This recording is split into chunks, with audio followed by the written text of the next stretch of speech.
The agency setup review dashboard was created to give you an overview of how your agency's projects are set up in HMIS. For the video today, we will not be sharing live HMIS data. We're currently on the training site, so all of the information displayed in this video is not live data.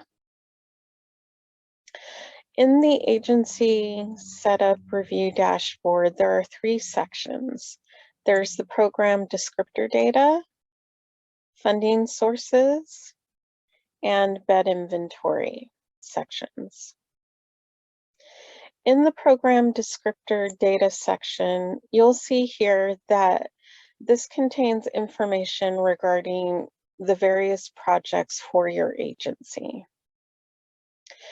In this section, you want to pay attention to things such as the project type code, geocode, the address, the housing type, and the operating start and end date. So let me expand this area a little bit. The project type code refers to what type of services are being provided by your program. So it can be emergency shelter, street outreach, permanent supporting housing, etc. For the geocode, this refers to the city that your program is located in. And then we have the address here, and again, this pertains to the program. It does not pertain to the agency itself. And then we have the housing type. This refers to the various types of housing that's provided to by your program. It could be site-based single site, tenant-based scattered site, clustered multi-site. And then finally, we have the operating start and end date. This is important to pay attention to because the operating start date indicates when you are able to enroll clients in your program. Next, we have funding sources. This pertains directly to the funding that is associated with your program. This is especially important to pay attention to because many times we come across programs that the funding end date has ended and there's no other funding available.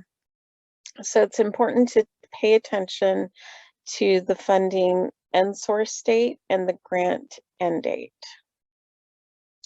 So let's go over this section really quickly. So again, you have your project name here. You have the amount of the funding.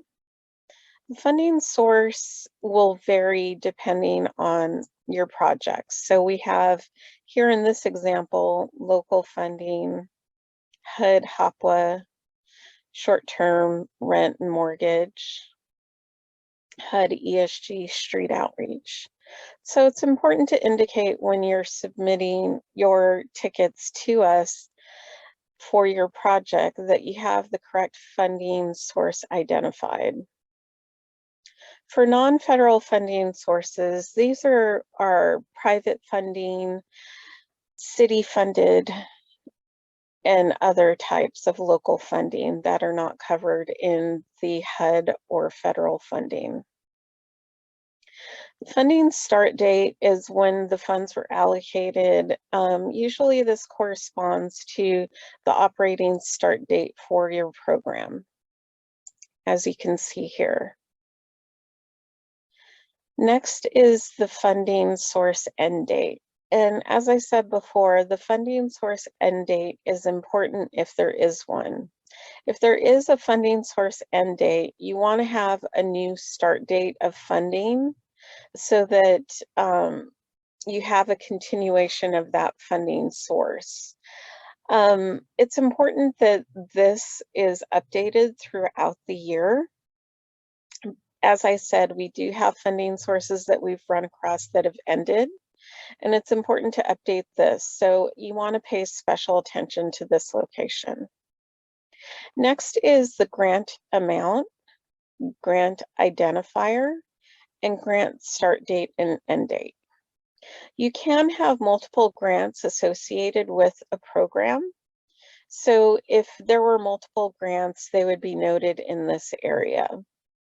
Again, you want to pay special attention to the grant start date and end date. And if there is a grant end date, you want to indicate to us via a HMIS help desk ticket that this grant is ending and that you would like to add another grant to your program. Finally, we have bed inventory. Again, we have your projects listed here. We have the household type. Let me expand that for you. We have households with at least one adult and one child, households without children. And so the household type is going to indicate what your program is providing. Again, we have inventory start date and end date. Total inventory, and let me expand this back so you can see the rest. Total bed inventory, total unit inventory, non-dedicated beds, veteran beds, youth veteran beds, chronically homeless beds, chronically homeless youth beds, and chronically homeless veterans beds. Similar to the funding source, you really want to pay attention to the inventory start date and the inventory end date.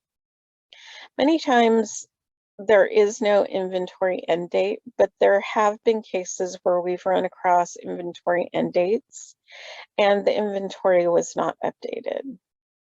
It's important to keep your inventory current and updated throughout the year so that we can provide correct reporting to HUD.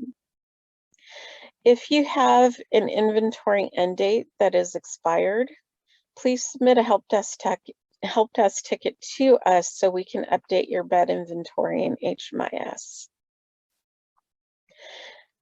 Also, overall, for this dashboard, you want to review this information and make sure that this information is correct and matching what you have provided to us.